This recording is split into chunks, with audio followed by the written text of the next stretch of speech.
Welcome to Not Milk Never Milk. Subscribe if you're lactose intolerant. You start by clearing the playing field. Close unnecessary background apps and end heavy processes because they steal CPU and RAM cycles.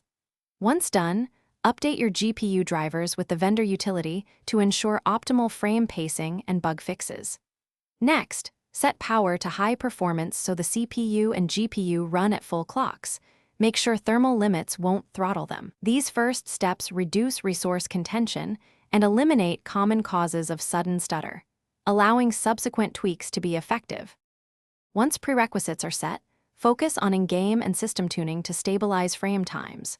Reduce CPU-heavy graphics like shadows and view distance to cut inconsistent frame spikes, and enable V-Sync or adaptive sync if tearing happens alongside stutter, because syncing frames smooths delivery.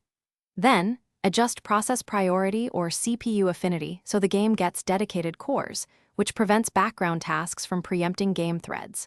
Finally, monitor frame times with an overlay to verify changes, since steady delivery matters more than peak FPS. Finish by addressing storage and overlays. Run the game from an SSD when possible, and defragment HDDs because slow I/O causes hitching. Disable overlays and any recording software while testing, since they inject hooks that can interrupt rendering.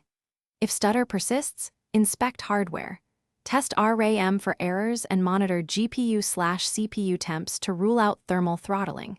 If needed, roll back the driver or reinstall the game to remove corrupted files. One key troubleshooting tip: reproduce the stutter. Thanks for watching. If this was helpful, leave a like and consider subscribing. See you next time.